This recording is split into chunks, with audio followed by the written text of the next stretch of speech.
In this video, we'll be taking a look at 5 college basketball games happening on February 22nd, 2026, and providing you with free team picks and total picks for each one of those games, so 10 picks in total. Welcome back to Cash Out Sports. Let's dive right into it. Oh, and don't forget to subscribe and to click the bell icon to get notified as soon as these videos get released so that you have more time to plan out your bets as we provide these videos on a daily basis. I can guarantee that you'll have all the important information that you'll need on these 5 college basketball games after fully watching this video.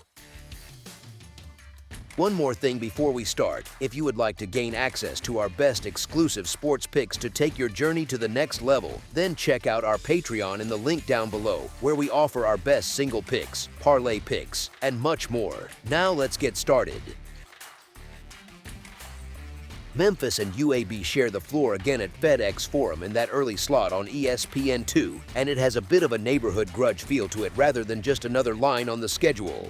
The last time they saw each other in Birmingham, Memphis walked out with a 90-80 win and never really felt threatened after the opening few minutes, with Sincere Parker going off for 40 and playing like the guy who showed up at your pickup run and never left the court. Since that game, Memphis has wandered through a stretch packed with road trips and bumps, sitting at 12-14 overall and 7-6 in the league, while UAB has put together a steadier-looking 17-10 and 8-6, which sounds cleaner but still leaves both of them stuck in the same crowded middle. On a season-long chart, UAB might look like the more predictable stock, but zoom in on this specific matchup and the home side suddenly has the more interesting story, because Memphis already showed that its length and pressure can make UAB's guards play straight into late clock, one-on-one, jumper-heavy possessions that do not exactly scream comfort. Now the Blazers walk into a refreshed floor in Memphis in front of a crowd that does not need any help getting loud for a familiar opponent, and that building tends to feed the Tigers' more aggressive personality, especially when they see a team they already handled on the road.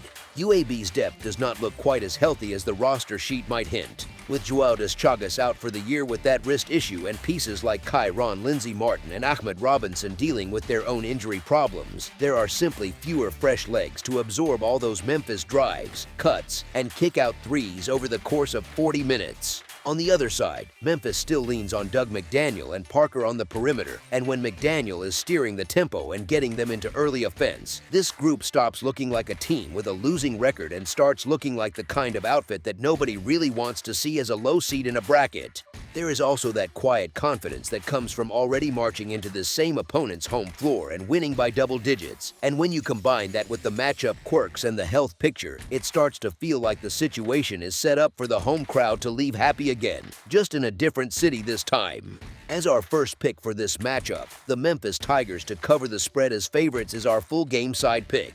In that first meeting, the two teams were trading buckets and runs for most of the 40 minutes, with Memphis reaching 90 on the road and UAB still putting up 80 even while dealing with shooting swings and less than ideal front court depth, and it felt more like a sparring session where both fighters agreed to keep throwing. That kind of night fits what UAB has been all season, a group that hovers just under 80 points per game, crashes the offensive glass, and happily lives at the free throw line, which is basically the college version of finding extra possessions in a game of NBA 2K when your jumper is off. Those second chances and trips to the stripe keep the numbers climbing even when the actual shot making is only average, and it can be frustrating to guard because you feel like you gotta stop. Then there is another whistle or another putback.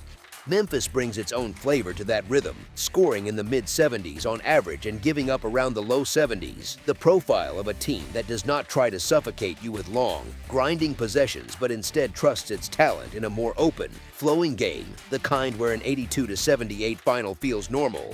That loose, up-tempo style becomes even more pronounced when you remember that UAB's injury issues have nudged them towards smaller, guard-driven looks that can fly up and down but have a harder time closing every gap in the paint or running shooters off the line for a full possession. Memphis, having just watched nearly every aggressive decision pay off in Birmingham, has every reason to lean right back into that run-and-attack rhythm in front of its own fans, because why slow the game down when the faster version already worked so well? Layer in the whistle-friendly tendencies on both sides, the way each team invites contact and embraces physical play that leads to free throws instead of empty trips, and that recent 170-point combined result between these same programs stops feeling like an outlier and starts feeling like a pretty honest preview of the kind of scoring environment we might see again.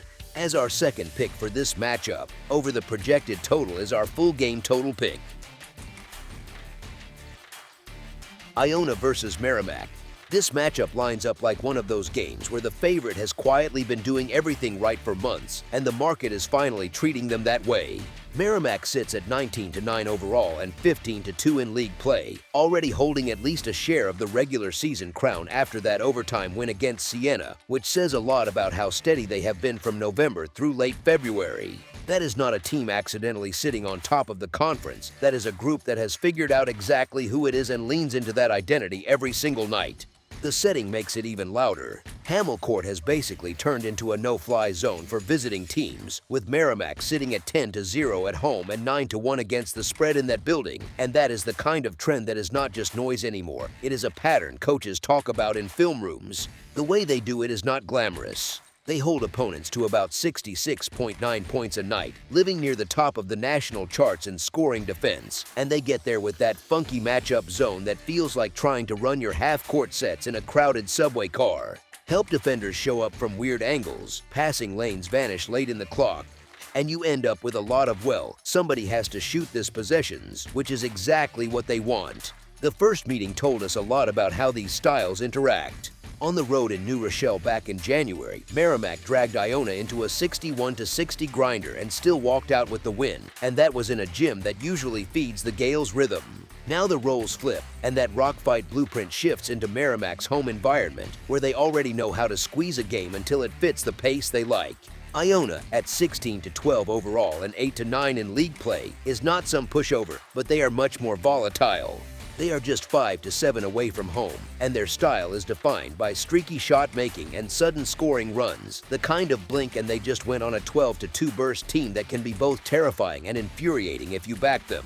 That can work beautifully against soft defenses, but against a scheme that specializes in making every catch a little less clean and every shot a little less comfy, that streakiness turns into a risk instead of a weapon.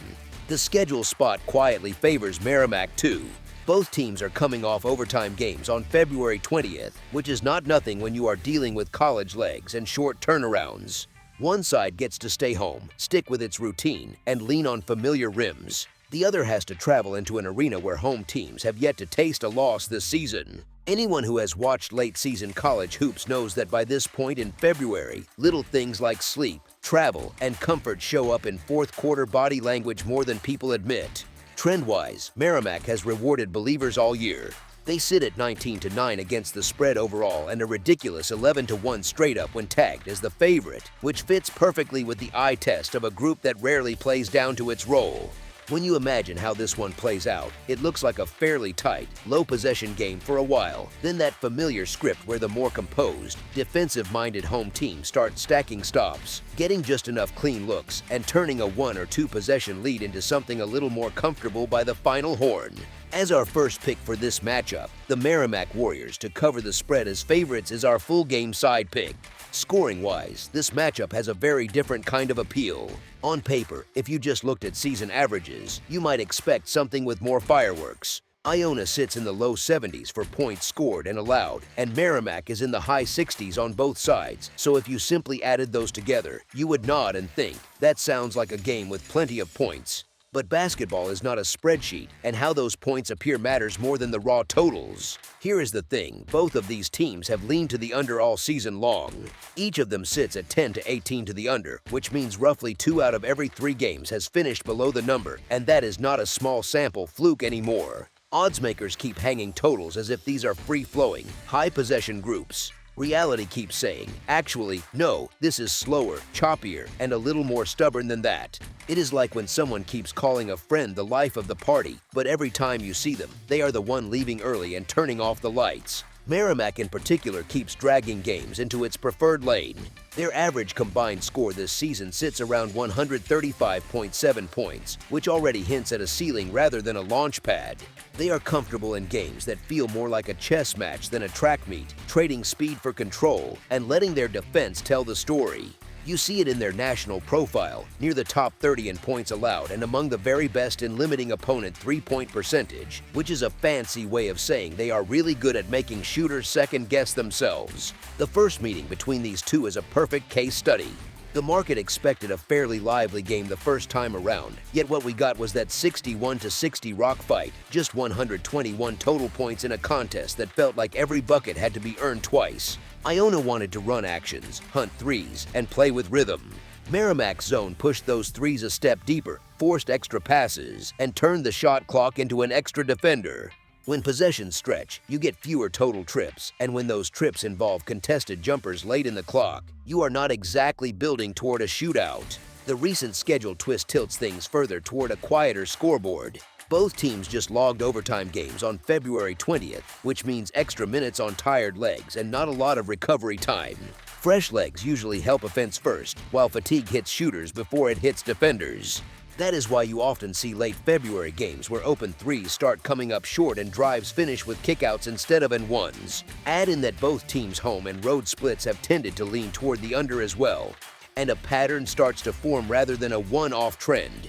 Put all of that together, the season-long under records, the slow grinding style from Merrimack, the way Iona's offense has already looked choppy in this matchup once, and the overtime fatigue angle, and the picture is not of a game flying up and down the floor. It looks more like another contest where every possession matters, the pace stays measured, and the final score ends up sitting below what people might expect when they just scan the raw scoring averages. As our second pick for this matchup, under the projected total is our full game total pick.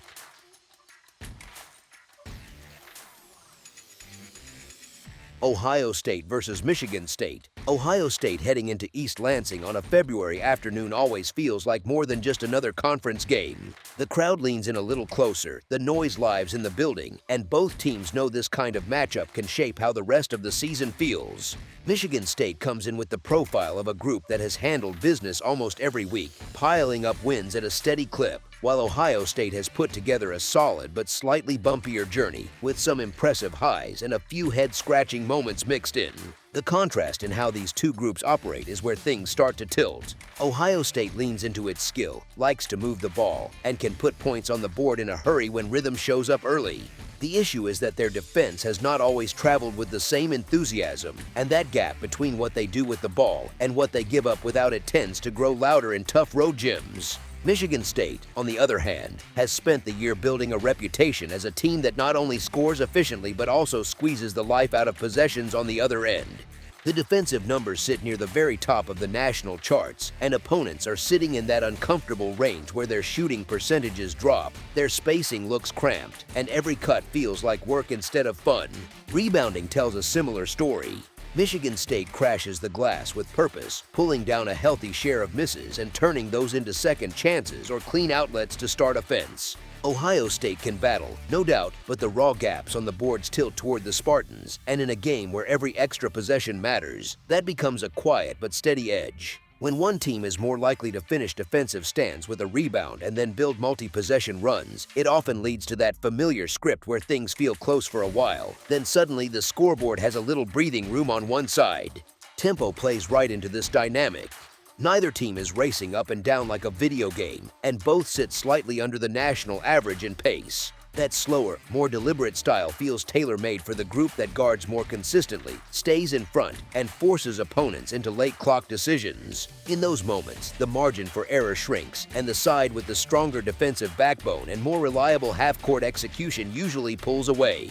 Michigan State has been that side all season, with a scoring margin that sits comfortably in double figures on average, while Ohio State has lived in a more modest range where wins often feel a bit more fragile. Context matters too. This is a late-season conference battle inside a building that has swallowed a lot of visiting teams over the years. Michigan State is chasing seeding and momentum, the kind that carries into March and becomes part of the story people tell about them. Ohio State is trying to stack enough quality results to keep postseason hopes in a healthy place, and that kind of pressure can either sharpen a team or expose cracks when the environment turns hostile. The Spartans usually thrive when the stakes are clear and the lights feel bright, especially at home. Over the past decade, Ohio State trips to East Lansing have not exactly been joyful excursions, and that history hangs around in the background even if players and coaches all say the right things. The physicality factor sits right in the middle of everything. Michigan State likes contact, embraces it, and uses it as part of their identity. Ohio State can absolutely handle a scrap, but they are more comfortable when games open up and skill can shine without as much bumping and grinding. When whistles get tighter and every screen, cut, and drive is met with resistance, the side that lives in that world every day in practice usually has the edge. In this kind of spot, with this kind of setting, the profile that keeps showing up as more trustworthy belongs to the home team, both on the scoreboard and against the number. As our first pick for this matchup, the Michigan State Spartans to cover the spread as favorites is our full game side pick. Scoring expectations tell a slightly different story from the one casual fans might assume at first glance. Look at the raw season numbers and it seems obvious that points should come in bunches since both teams have spent the year putting respectable totals on the board. Ohio State has shown it can light it up when rhythm and confidence arrive together, and Michigan State has more than enough firepower to match or surpass that on the right night. On paper, it looks like one of those games where people might sit down expecting a shootout and feel surprised if things stay in a tighter, more controlled range. The catch is that raw points per game can be sneaky. They shave off all the context, overlook pace, and pretend every opponent is the same. Here, both teams actually prefer a slightly calmer tempo, sitting a bit under the national average in possessions per game. That means fewer trips up and down the floor, fewer transition chances, and more half-court possessions where coaching, spacing, and patience decide how a play ends. In that world, even good offenses can find their overall totals pulled down, simply because there are not as many opportunities to score. Michigan State's defense is a big part of why the projected scoring environment starts to feel a little heavier. The Spartans rank among the very best in the country in efficiency, hold opponents in the mid-60s on the scoreboard, and make even decent looks feel rushed or uncomfortable. Help rotations arrive on time, closeouts bother shooters, and drivers see bodies instead of open lanes. When a road team that relies on skill and rhythm runs into that, the result often looks like clunky possessions, longer trips without a field goal, and stretches where the scoreboard barely moves. Ohio State's offense, for its part, is built to score. They pass, they cut, they shoot with confidence, and they usually find ways to manufacture enough points to stay competitive. The question is not whether they can score at all, it is how efficient they can be in this specific matchup, inside a loud arena, against a defense that treats every possession like a little exam.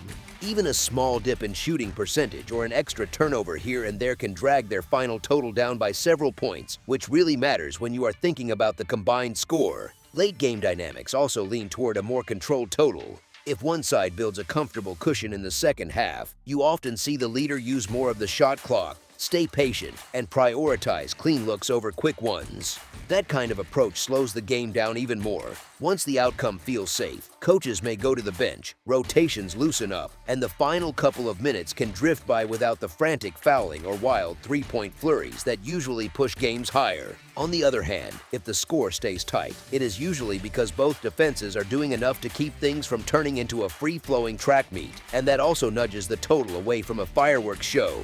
The most realistic paths for how this matchup plays out tend to land in a range where both teams score well enough to show their quality but not so freely that the scoreboard explodes. Think of a game that feels like a grind more often than a sprint, where every basket is earned and long empty stretches on one side or the other keep the combined number from soaring. That picture matches the tempo, the defensive strength on the home side, and the natural tension of a late-season conference game where every empty trip sticks in the back of players' minds. The entire read here leans on this year's team-level statistics, current tempo profiles, and how these styles have played out over months of actual games, rather than old narratives or guesswork. The focus stays on what these teams have consistently done so far, not on shaky speculation about individual player swings that might change at the last second, which keeps the scoring expectations grounded in reality. As our second pick for this matchup, under the projected total is our full game total pick.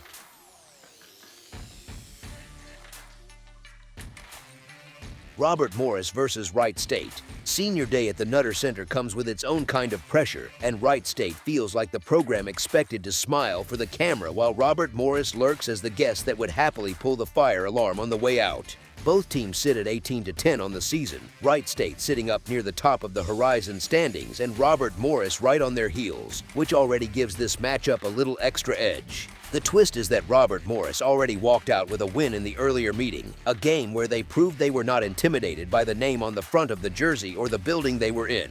Here is the thing, the betting market still leans into the familiar story of respecting the home favorite, but the way Robert Morris plays makes that script feel a bit too neat. They score just shy of 80 a night, but it is not a frantic or sloppy style. It is built on strong rebounding and a steady, almost stubborn commitment to creating extra chances. Their edge on the glass shows up in the numbers. They pull in more boards than their opponents by a healthy margin, and that turns missed shots into second chances that slowly wear people down. They also share the ball at a high rate, piling up assists that show a group comfortable making the extra pass rather than forcing hero shots, which is exactly what you want from an underdog trying to hang around in a tough road environment. Wright State, to be fair, is no paper favorite. They score over 80 themselves, and you can see why they are viewed as a threat to win their league, with a free-flowing offense that can look unstoppable for long stretches. The catch is that they give up plenty on the other end, allowing opponents to put up points and occasionally turning what should be comfortable wins into nervy finishes. Recent form shows a strong run with more wins than losses over their last 10, but mixed in there are games where spreads got a little sweaty late, which matters when you are laying points. Robert Morris, on the other hand, has quietly been kind to anyone backing them with the number, covering in the majority of their recent games and doing it in a way that feels repeatable rather than fluky. They rebound, they move the ball, they tolerate physical games, and they already know they can trade blows with this Wright State roster. When the team that just beat you also owns the profile of a gritty road underdog, one that relentlessly hunts extra possessions and rarely gets blown out, those points suddenly start to look more like a cushion than a trap. As our first pick for this matchup, the Robert Morris Colonials to cover the spread as underdogs is our full game side pick. The total is set high for a reason, and honestly, it makes sense when you look at how both offenses prefer to live. Robert Morris plays with a confident rhythm, scoring just under 80 per game, shooting at an efficient clip from the field and from deep, and backing it up by crashing the boards to extend possessions. Those offensive rebounds and extra passes are not glamorous talking points for highlight reels, but they quietly add a handful of points every night, and over 40 minutes that really stacks up. Wright State answers with its own brand of offense, one that leans on strong shooting and a willingness to run. And that combination has them sitting a touch over 80 points per outing. They hit a high percentage from the floor and have racked up a big block total defensively this season, and that last part sounds like it should help an under, but here is the funny part, it often does the opposite.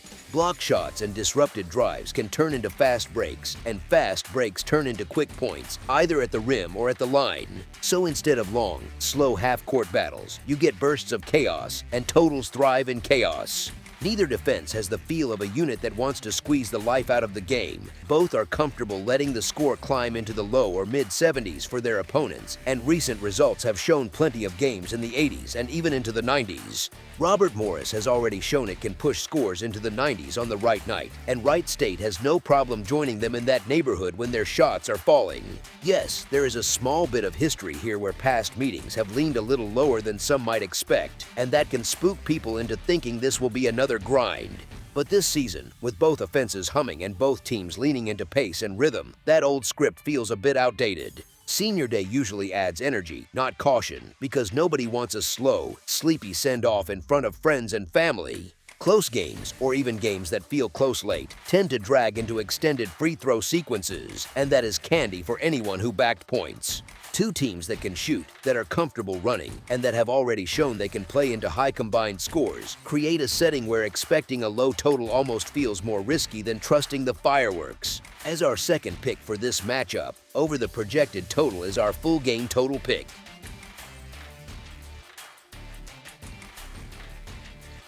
St. Peter's versus Siena. St. Peter's walks into Albany wearing the underdog label, but nothing about the way these two teams are built says this is some comfy home layup for Siena.